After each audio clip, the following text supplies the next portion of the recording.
تو ایسی صورت میں جو افراد ہیں جن کو زکوٰۃ دی جائے گی ان کا شرعی فقیر ہونا ضروری ہے. ہاشمیوں کا آزاد کرنا، میں ہمارے ناظرین کے لیے تھوڑا سا میں آسان کرنا چاہتا ہوں، آج کے دور میں تو آزاد کرنا یہ والی شرط تو نہیں ہوگی؟ یہ آج کے دور میں تو نہیں پائی جاتی، لیکن ایک شریعت کی ایک ٹرم ہے، ہاں وہ آپ نے بیان کر تو اس لیے میں نے ذکر کی. لہذا جس بندے کو زکوٰۃ دی جائے گی اگر وہ بندہ شرعی فقیر ہے، شرعی فقیر اسے کہیں گے کہ جس کے پاس اتنے مالے جو ہم نے بتایا 52.5 تولہ چاندی کی رقم اس کا مالک نہ ہو. ٹھیک ہے. اچھا اب اس کے علاوہ مثال کے طور پہ وہ مہینے کی کماتا ہے 50,000 روپے، آپ نے 30-35 کہا، میں نے کہا 50,000 روپے میں نے موبائل کیا کہا کہ اس کے بعد موبائل اگر 35,000 روپے کا ہے، کیونکہ آن لائن کام کرنے والے کو اچھی کنفیگریشن والا موبائل چاہیے ہوتا ہے جو مہنگا ملتا ہے، اور وہ آپ کے پاس آ رہا ہے کہ مجھے زکوٰۃ چاہیے، اس صورتحال میں. ہاں دیکھیں مسئلہ یہ ہے کہ وہ بندہ شرعی فقیر اس صورت میں کہلائے گا کہ جب اس کے پاس سیونگ نہیں ہے. اگر وہ مہینے کے 50,000 روپے بھی کماتا ہے اور کمانے کے بعد اگر مثال کے طور پہ اس کے سارے پیسے خرچ ہو جاتے ہیں، لیکن کسی ایسی کام کے لیے اسے ضرورت ہے، مثال کے طور پہ اس پر قرض چڑھا ہوا ہے یا وہ کہیں پر گھر لے رہا ہے، اس کے پاس رقم کم پڑ رہی ہے، وہ اپنے کرائے کے گھر سے ذاتی گھر پر جانا چاہتا ہے لیکن اس کے پاس مزید مال نہیں ہے، تو ایسی صورت میں وہ شرعی فقیر کہلائے گا اگر وہ گھر لینے کی جو رقم ہے وہ اس کی ذاتی ملکیت میں موجود نہ ہو. اچھا اس میں بسا اوقات ایک اور بھی طریقہ کار ہے. یوں سمجھ لیں کہ ایک آدمی ہے، اب اس نے گھر لینا ہے، ٹھیک ہے جی، اس کے پاس تو ملکیت میں مال ہے لیکن اس کے گھر میں جو اس کی زوجہ ہے اس کے پاس ملکیت میں مال نہیں ہے، یا مال اس کی زوجہ کے پاس تھا آدمی کے پاس نہیں ہے، اور ہم دیکھ رہے ہیں کہ واقعی میں یہ نیڈی پرسن ہے کہ اگر اس کو زکوٰۃ کی رقم سے مدد کی جائے تو یہ کرائے کے گھر سے اپنے گھر میں شفٹ ہو سکتا ہے. تو ایسی صورت میں اگر اس کی بیوی کے پاس مال ہے یعنی کہ وہ مالک نصاب ہے تو آدمی کو رقم دے کر اس کی مدد کی جا سکتی ہے، اور اگر آدمی کی ملکیت میں مال ہے تو وہی رقم اس کی زوجہ کو یا اس کی بالغ بیٹی یا بیٹا کوئی ہو تو اس کی مقصد سے اس کو ہینڈ اوور کر کے اس کے ہیلپ کی جا سکتی ہے تاکہ وہ کرائے کے گھر سے نکل کر اپنے گھر میں آ سکتا ہو. یہ میں نے چھوٹی سی مثال دی. تو لہذا شرعی فقیر ہونا ضروری ہے، اگرچہ بظاہر وہ دکھنے میں اچھا ہو، اگرچہ اس کے گھر میں ٹی وی ہو، اگرچہ اس کے گھر میں LCD ہو، اگرچہ اس کے گھر میں فریج ہو، لیکن یہ دیکھا جائے ایسی صورت میں انیس بھائی کہ وہ حقیقتاً کسی معاملے میں نیڈی ہو. ایسا نہیں ہو کہ معاذ اللہ وہ کما بھی رہا ہے اور اس نے لوگوں سے زکاتیں بھی لینا شروع کی، ورنہ پھر ہوگا یہ کہ جو لوگ بالکل پسماندہ ہیں جن کے پاس کچھ بھی نہیں ہے تو ان کا حق مارا جائے گا. اچھا یہ بتائیے گا کہ دیکھیں آپ آج کے دور میں ہم دیکھتے ہیں کہ جو پچھلے سال زکوٰۃ کے لیے کسی کے گھر تشریف لے گیا تو وہ اگلے سال پھر موجود ہو جاتا ہے، پھر اگلے سال پھر موجود ہو جاتا ہے. ایک تو یہ کہ وہ ہر سال کے بندے ہوئے ہوتے ہیں اور زکوٰۃ دینے والوں کو بھی اس بات کا اندازہ ہوتا ہے کہ یار جیسے ہی پہلے رمضان آئے گی یہ لوگ ہمارے پاس آئیں گے، اور بعض اس میں ضرورت مند بھی ہوتے ہیں اور بعض لوگ پورے سال کا ٹارگٹ بھی نکال دیتے ہیں کہ یار اتنے لوگ ہمارے پاس ہیں، اگر اتنی رقم دیں گے تو ہمارے سال بھر کا خرچہ تو آزاد ہو گیا ہم. تو کیا جو ہر سال آنے والے، کیونکہ آج کے اتنے فاسٹ دور میں اگر میں شہر کراچی کی بات کروں یا کسی بھی شہر کی بات کروں، لوگوں کے لیے ممکن نہیں ہوتا، پریکٹیکل نہیں لگتا ہے کہ ایک بندے کی جا کے انکوائری کرے کہ اس کے گھر کے اندر کیا ہے اور پوچھنے کے لیے جائے، پڑوسی سے پوچھے کیا کرنا چاہیے. ایک ہی بندہ ہر سال آ رہا ہے. دیکھیں اس میں سب سے پہلی بات تو یہ کہ کسی بندے کو ڈائریکٹ اس کی مدد کرنے کے بجائے اس کے کاروباری طور پہ اس کی مدد کر دینی چاہیے. وہ جو ایک کہاوت ہے نا کہ کسی کو مچھلی کھلانے سے بہتر ہے کہ اسے مچھلی پکڑنا سکھا دیا جائے، تو بہتر طریقہ کار یہ ہے کہ لوگوں کو کاروباری طور پہ سپورٹ کیا جائے تاکہ وہ اپنے پیروں پر کھڑے ہو کے کسی روزگار کو کمانے کے قابل ہوں. لیکن اگر کسی شخص کی عادت ہی بن چکی ہے کہ وہ مانگنے پر ہی اکتفا کر رہا ہے تو ایسی جگہوں پر اگر وہ ضرورتاً کچھ چیز دے رہے ہیں تو وہ ایک علیحدہ بات ہے، جبکہ اگر وہ مصارف ہے، دیکھیں جو مصارف کے تحت آتا ہے اسے تو دیا جا سکتا ہے، لیکن اس کا سب سے بہتر طریقہ انیس بھائی یہ ہے کہ انسان اپنی سراؤنڈنگ میں نگاہ گھما لے. دیکھیں ہر بندہ ایک خاندان سے منسلک ہے، ہر بندہ کسی نہ کسی گروہ، کسی نہ کسی جماعت، کسی نہ کسی ایک قوم سے وابستہ ہے، تو اسے چاہیے وہ اپنے ارد گرد کے لوگوں پر نظر رکھے. اس سے فائدہ یہ ہوگا کہ اسے سفید پوش لوگوں کی لسٹ مل جائے گی تاکہ وہ ان کو دے کر اپنے مال کو صحیح جگہ پہنچا سکے گا. اور وہ لوگ ہوں گے جو بیچارے کہیں پر لائن میں لگ کر زکاتیں نہیں لیتے، وہ سفید پوش ہوتے ہیں، اپنی عزت کو پیش نظر رکھتے ہیں، تو ان کی بھی مدد ہو جائے گی. ایک بات تو طریقہ کار یہ ہو گیا. دوسری بات یہ کہ جو لوگ آسودہ حال ہیں، چلے جو ان کے رشتہ داروں میں کوئی ایسا بندہ ہی نہیں ہے کہ جسے زکوٰۃ لینے کا مستحق ہو، تو یقینی سی بات ہے جب وہ اتنا سیٹلڈ ہے تو پھر اس کے یہاں پہ کوئی نہ کوئی ورکرز ہوں گے، اس کے ادارے میں لوگ کام کرنے والے ہوں گے، اگر وہ سیٹ صاحب ہے تو دکان پر یا گودام میں کام کرنے والے لوگ ہوں گے، تو اس طرح ان لوگوں کو دیا جائے. تھرڈ آپشن ایک یہ بھی ہے. اچھا اس میں تھوڑا سا مجھے تھوڑی سی بات آپ نے کی، تو ہم نے کاروباری حضرات کو اس طرح بھی دیکھا ہے. یہ بتائیے گا کہ اس طرح سوچنا کیسا ہے. وہ کیا کرتے ہیں کہ وہ پورے سال کا جب زکوٰۃ کا حساب نکالتے ہیں تو کہتے ہیں اپنے ملازمین کو تنخواہ تو بڑا کھینچ کے دیتے ہیں،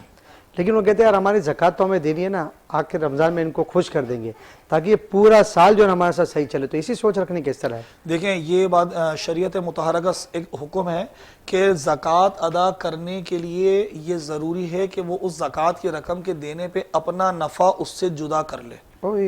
یہ بہت امپورٹنٹ آپ نے پوائنٹ ابھی ریز کیا ہے کہ یہ ضروری ہے کہ وہ اپنا نفع اس سے جدا کر لے. مثال کے طور پہ جی کہ میرا ہوٹل ہے، اب میں اپنے ورکرز کو کہہ رہا ہوں کہ چلو ٹھیک ہے آپ سب یہاں سے کھانا کھا سکتے ہو. اب میں نے سوچا جی روزانہ کا 3000 کا بل بن جاتا ہے میرا جتنا انہوں نے کھانا کھایا ہے، تو میں نے 3000 روپے مائنس کر دیے، سارے مستحق ہیں. ایسا نہیں کر سکتے. اسی طرح کوئی چیز استعمال کے لیے اس کو جائز کر دینا کہ ٹھیک ہے تم یہ استعمال کر لو تو تمہارے زکوٰۃ کی کٹوتی ہوتی رہے گی، یہ بھی جائز نہیں. لیکن حضرت اس میں ایک سوال یہ بھی تو بنتا ہے نا کہ آپ کے گھر میں اگر کوئی کام کرنے والا ہے یا ماسیاں کام کر رہی ہیں یا آپ کے کاروبار میں کوئی ہے، تو اس میں تو کوئی دو رائے نہیں ہو سکتی کہ وہ مستحق زکوٰۃ ہو سکتے ہیں کہ وہ ہوں. اچھا اب آپ ان سے ظاہر بات ہے پورا سال کام بھی لے رہے ہیں اور پھر آپ کے ذہن میں یہ ہے کہ میں تو ان سے نفع اٹھا رہا ہوں، ہم نے علامہ صاحب نے منع فرمایا تو میں ان کو نہیں دے رہا. اب یہ ہے کہ چراغ کے تلے ہو جائے گا اندھیرا، یہ کسی اور کے دروازے پہ جائیں گے، بولیں کہ میں ان کو تو نہیں دوں گا، کسی اور کو ضرور دے دوں گا. انکار نہیں کیا، ہاں ہم نے انکار نہیں کیا. ابھی تو بات چل رہی تھی، ہم انکار اس کا بالکل نہیں کر رہے. ان کو دینا چاہیے لیکن وہاں پر نیت یہ نہیں رکھنی چاہیے کہ میں اس نیت سے دوں، کیونکہ دیکھیں کچھ لوگوں کی یہ عادت ہوتی ہے کہ رمضان میں ایسا ہے ان کو نکالنا تو ہے، چلو جی اس طرح دے دو کہ یہ پورا سال کہیں پر جائے نہیں، اور بسا اوقات ان سے پھر زیادتی مطلب کام کی زیادتی کا مطالبہ بھی کیا جاتا ہے. دیکھیں یہ ذہن میں رکھیں انیس بھائی، ایک اصول ہے کہ جس بندے پر جتنا حق اس کا ہے نا، یا جس کے جتنے فرائض ہیں، اس سے ان سے زیادہ کا مطالبہ کرنا یہ ظلم ہے. ایک بندہ ہے اس پر لازم ہے، یہ ہمارے یہاں پہ جتنے بھی لوگ جو کمپنیز میں کام کرتے ہیں، سیٹوں کے پاس کام کرتے ہیں، یہ ہمارے یہاں پہ عمومی طور پہ ایک خرابی ہمارے اندر رائج ہو گئی ہے جی. 8 گھنٹے کی ڈیوٹی ہے، ٹھیک ہے. اب 8 گھنٹے کی ڈیوٹی دینا اس بندے کا فرض تھا، لیکن وہ بندہ کئی مقامات ایسے ہیں کہ اگر وہ 8 بجے چھٹی کرنا چاہے تو سیٹ صاحب یوں دیکھتے ہیں یہ کیا طریقہ ہے کہ میں بیٹھا ہوں تو جا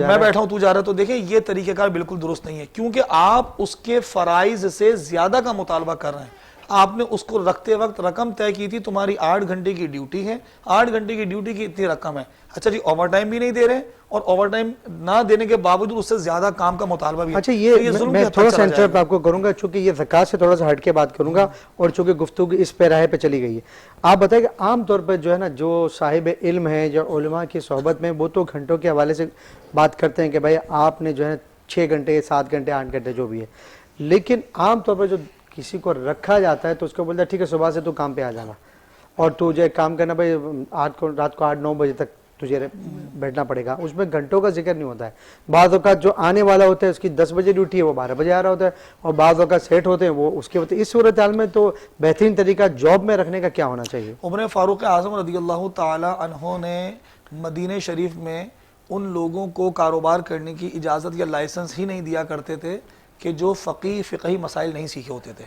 ٹھیک ہے. دیکھیں انیس بھائی آپ اور ہم سب جانتے ہیں کہ ایک بندہ اگر درزی کی دکان پہ کھڑا ہو جائے اور اس نے کام نہ سیکھا ہو تو کبھی بھی اپنا کپڑا سلوانے کے لیے اس کے پاس نہیں جائیں گے. ہمیں اپنے ہر کام کے لیے ایکسپرٹ چاہیے. تو بزنس کرنے کے لیے ہمیں جو چیز ملنی چاہیے ہم وہ مسائل تو سارے سیکھ لیتے ہیں کہ ہمارا حق ہے، لیکن جو چیزیں ہم نے پرووائڈ کرنی ہم اس کے مسائل نہیں سیکھتے. تو دیکھیں لا علمی تو جہالت تو کوئی عذر نہیں بنتی ہے. اسی طرح جس طرح ایک نوکر کو اپنی نوکری کے اجرت کے مسائل سیکھنا لازم ہے، اسی طرح سیٹ صاحب پر بھی لازم ہے کہ وہ بھی ان مسائل کو سیکھیں. کیوں؟ کیونکہ دیکھیں جو کاروبار یا خرید و یا کام کاج کرنے والے ہوتے ہیں 2 طرح کے لوگ ہوتے ہیں، اجیر کہلاتے ہیں. اس میں ایک ہوتا ہے اجیر مشترک اور ایک ہوتا ہے اجیر خاص. اجیر خاص وہ ہوتا ہے، اجیر مشترک وہ ہوتا ہے جو ایک ہی وقت میں ایک مالک کے بجائے کئی لوگوں کے ملٹیپل کام کر سکتا ہے. مثال کے طور پر سروسز پرووائڈ کرنے والا. آپ کے جی فریج یا اے سی خراب ہو گیا اور آپ کسی بندے کے پاس گئے، اس نے کہا ٹھیک ہے میں آپ کو کر دوں گا، اتنے پیسے ہوں گے.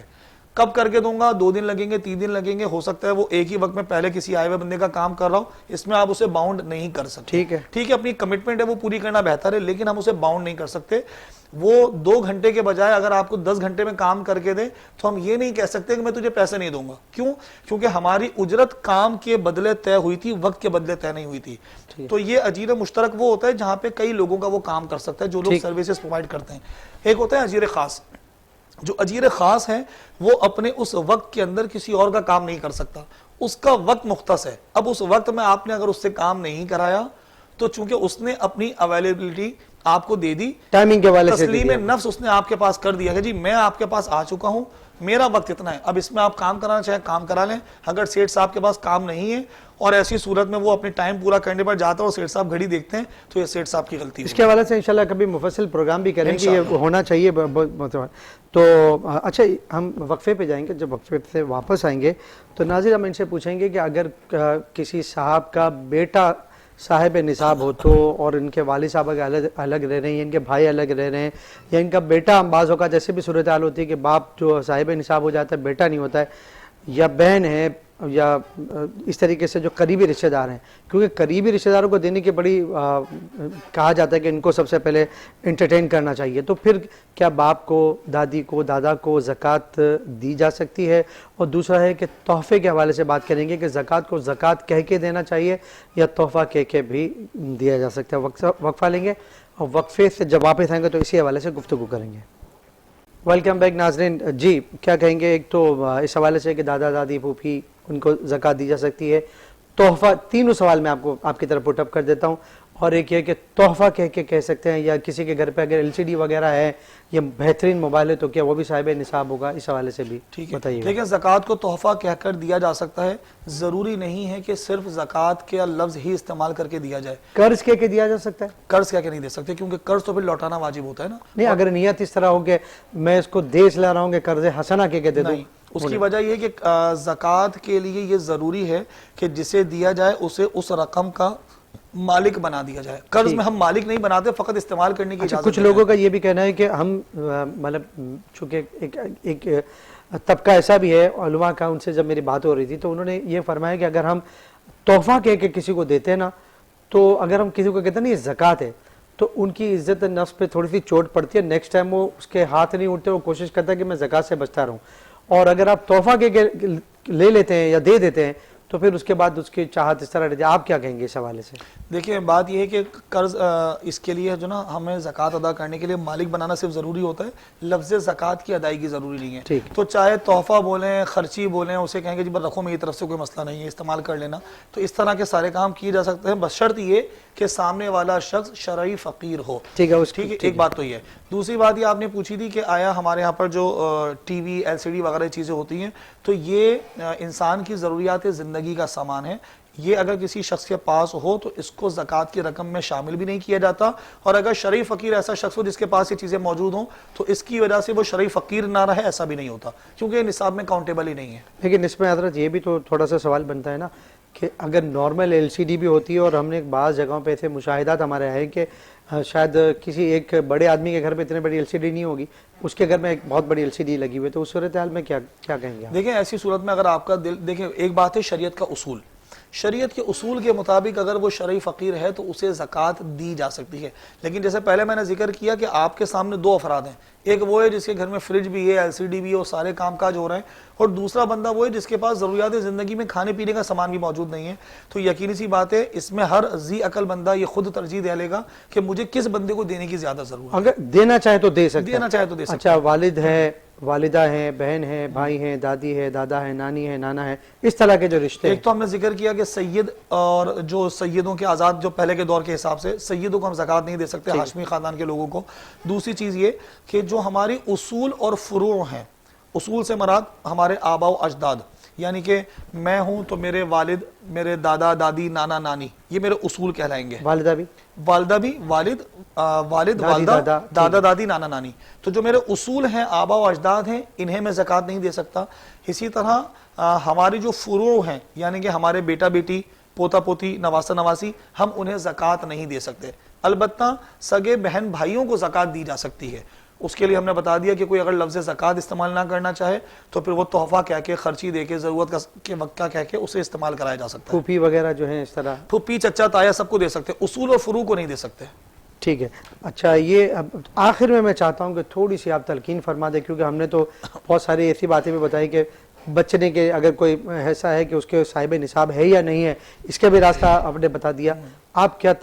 تلقین کریں گے تاکہ جو لوگ دیکھ رہے ہیں ان کو بھی موٹیویشن ہو کہ وہ زکوٰۃ بڑھ چڑھ کے نکالیں؟ دیکھیں قرآن عظیم میں اللہ تبارک و تعالی نے ارشاد فرمایا کہ لن تنالوا البر حتى تنفقوا مما تحبون، تم میں سے کوئی بندہ ہرگز بھلائی کو نہیں پہنچ سکتا اس وقت تک کہ جب تک وہ اس چیز میں سے خرچ نہ کرے جو اسے زیادہ محبوب ہے۔ تو لہذا ہم اللہ تبارک و تعالیٰ کی محبت، اس کی طرف سے بھلائی چاہتے ہیں تو اس کا طریقہ یہی ہے کہ ہمیں خرچ کرنا ہوگا۔ ہم بدنیتی کا اثر دکھائیں گے تو اللہ تبارک و تعالیٰ ہمارے دلوں کے حال جانتا ہے، انہ هو علیم بذات الصدور، وہ ہمارے دلوں کے اندر چھپے ہوئے سینوں کے اندر راز کو جانتا ہے اور ہر آنے والی بات کو، خطرے کو خیال سے واقف ہے وہ۔ تو لہٰذا ہمیں ادائیگی کرنی چاہیے، ہیلے بہانے کر زکوٰۃ کو روکنے کے بجائے تقسیم کرنے کا ذہن ہونا چاہیے۔ کسی کی اگر مثال کے طور پہ 999 روپے زکوٰۃ بنتی ہے تو اسے چاہیے وہ 1010 روپے زکوٰۃ کے نکالے، تاکہ اس کی برکت سے اللہ تبارک و تعالیٰ اسے مزید برکتیں عطا مال تو فرمائے بڑھتا ہی ہے، اور مال تو بڑھتا ہی یہ تو ہے۔ ہم نے دیکھا اگر ہے۔ روکیں گے تو اس بدنیتی کے اثر کی وجہ سے مشاہدات ہیں کہ لوگوں کے پاس سے بڑے بڑے پراپرٹیز چلے گی، وہ روڈ پر آ گئے، کیونکہ نیت میں برائی شامل ہو چکی تھی۔ اچھا، اس میں ایک بات یہ بھی ہے کہ اگر کچھ لوگ کھانا کھلا رہے ہوتے ہیں اور مشترکہ بنائے بولے زکوٰۃ کے پیسے سے چلو کھانا کھلاتے، تو اس میں تو پھر یہ مسئلہ آئے گا نا کہ خدا نہ خواستہ اگر کوئی سید آ گیا تو اس میں تو معاملہ بالکل وہ شرعی جو زکوٰۃ کی رقم کے مصارف ہے پھر انہی میں سے استعمال ہو سکتا ہے۔ ایسا نہیں کر سکتے کہ اسی رقم میں سے وہ غیر شرعی فقیر اور شرعی فقیر دونوں کو کھلا رہے ہیں، ایسا نہیں کر سکتے۔ اچھا، یہ بھی بتائیے گا کہ اگر کسی کو آپ کو رقم پہنچانی ہے اور بیچ میں ایک وکیل ہے، آپ نے کہا یا تو فلاں ملک میں جا رہا ہے تو اس کو یہ رقم اتنے ڈالر دے دے یا اتنے ریال دے دینا یہ زکوٰۃ میں، بیچ میں جو لے کے جانے والا وکیل ہے یا امین ہے اس سے وہ مس پلیس ہو گیا تو کیا اس کی زکوٰۃ ادا ہوگی جس نے اس کو دے دیا تھا؟ دیکھیں بات یہ ہے کہ یہ جو بندہ جس نے ادا کی ہوتی ہے نا، تو یہ تو امانت دار ہوتا ہے، اور امانت دار اگر اس کی حفاظت کرتا اور اس سے چیز ضائع ہو جاتی ہے تو پھر وہ رقم ادائیگی کی اس کے اوپر ذمہ داری نہیں ہوتی۔ یعنی کہ مثال کے طور پہ کسی نے کسی کو وکیل بنایا کہ بھئی تم میری طرف سے یہ رقم جا کے اسے دے دینا، اس سے اگر وہ کھو گئی تو وہ بندہ اگر حفاظت کر رہا تھا تو وہ دیندار نہیں ہے، پہلی بات تو یہ ہے۔ دوسری بات یہ کہ پھر اس کے بعد وہ زکوٰۃ تو ادا نہیں ہوئی، کیونکہ زکوٰۃ کی رقم کی ادائیگی کے لیے شرعی فقیر کو مالک کر دینا ضروری تھا۔ اب یہ دیکھے گا کہ میرے پاس جتنا مال اس رقم کو نکالنے کے بعد بھی موجود ہے، تو اگر اس مال کے اندر اتنا مال ہے کہ جس کی زکوٰۃ بنتی ہے تو یقیناً اسے زکوٰۃ دوبارہ ادا کرنا ہوگی۔ چونکہ بڑا امپورٹنٹ سوال ہے، وقت تو مجھے کہا جا رہا ہے بہت کم ہے۔ یہ بھی تو ہوتا ہے کہ ہم بعض اداروں میں دے دیتے ہیں، ہاسپٹلوں میں زکوٰۃ لوگ دے دیتے ہیں، اور مثال کے طور پر اگر کہا جائے کہ ہاسپٹل کو تھوڑی دیر کے لیے ایگزامپل بنا لیتے ہیں کہ آپ نے ہاسپٹل میں کافی سارے لوگوں نے دے دیا اور کروڑ روپے کے قریب زکوٰۃ جمع ہو گئی، جبکہ سال میں اس کا جو اخراجات ہوتے ہیں وہ 50 لاکھ روپے ہوتے ہیں اور وہ مکس بھی ہو جاتی ہے، تو باقی تو 50 لاکھ پھر اگلے یا پھر ہو سکتا ہے 2-3 سال بعد خرچ ہو، تو اس صورتحال میں میں نے تو زکوٰۃ دے دی تو کیا میری زکوٰۃ ادا نہیں ہوئی؟ دیکھیں ایسی صورت میں ہوتا یہ ہے کہ جتنے بھی اس طرح کے ادارے ہیں نا، وہ اس رقم کو لے کر ایک ہیلہ شرعی کے ذریعے اس کو ہیلا کر کے اس زکوٰۃ کو ادائیگی کروا لیتے ہیں۔ ٹھیک ہے، جب زکوٰۃ کیونکہ براہ راست ہاسپٹل میں زکوٰۃ دینا اور اس زکوٰۃ سے کسی کے علاج کو فری کر دینے سے تو ویسے بھی زکوٰۃ ادا نہیں ہوتی ہے۔ ٹھیک ہے، یہ ایک اہم ترین مسئلہ ہے۔ تو جتنے بھی ہمارے اس طرح کے ادارے ہیں، مثال کے طور پہ کسی کو ایکس رے کروانا ہے، ہم کہیں جی ٹھیک ہے ایکس رے کروا لیجیے، آپ زکوٰۃ کی مد میں آتے ہیں، آپ شریف فقیر ہیں، آپ کے لیے ایکس رے کروانا فری میں جائز ہے۔ تو یہ وہی بات ہو گئی کہ کسی نے کسی کام کو جائز کر دینے سے زکوٰۃ ادا نہیں ہوتی، کیونکہ آپ نے رقم کا اس بندے کو مالک نہیں بنایا۔ تو اسی لیے جتنے بھی ہاسپٹل میں زکوٰۃ دی جاتی ہے، اگرچہ وہ کروڑوں روپیہ ہو، وہ تمام کا تمام ہیلہ شرعی کے ذریعے روٹیٹ کر لیا جاتا ہے، تو وہ زکوٰۃ ہو گئی ادا، پھر بعد میں چاہے تو وہ جب بھی خرچ کرنے سے موجودہ دور میں چاندی کے حوالے سے کچھ نصاب کا آپ کو اگر اس حوالے یہ کرنٹ ویلیو کو تو مجھے آئیڈیا نہیں، لیکن تقریباً 55 یا 60 ہزار روپے کے قریب، کیونکہ اپ ڈاؤن چلتا رہتا مارکیٹ کا، اور ابھی تو رمضان آنے والے تو اس سے پہلے معلومات کریں گے۔ ابھی کرنٹ ویلیو جو میں نے لاسٹ ٹائم آئی تھنک معلوم کیا تھا 55 یا 60 ہزار روپے کے قریب کی رقم تھی، جس میں 52.5 تولہ چاندی خریدی جا سکتی تھی۔ ٹھیک ہے، بہت بہت شکریہ ناظرین۔ بہت سارے پوائنٹ ہیں اور جس طرح ہاسپٹل کے حوالے سے انہوں نے بتایا، تو اس میں ہمیں گفتگو کرنا چاہیے، ہمیں وہاں جا کے بات کرنی چاہیے۔ ایسا نہ ہو کہ آپ بڑے خوش ہو رہے ہوں کہ آپ زکوٰۃ دے رہے ہیں اور زکوٰۃ شرعی تقاضوں کو اگر آپ پورا نہیں کریں، کیونکہ شرعی معاملہ ہے تو اسے شریعت سے ہی رہنمائی لینی پڑے گی۔ یہ آپ کو کوئی دیگر شعبے کا ایکسپرٹ ہے وہ آپ کو نہیں بتا سکتا۔ جس طریقے سے اگر کوئی آپریشن کرانے کے لیے جائے گا تو جس حصے کا آپریشن دل کا آپریشن ہے تو ہم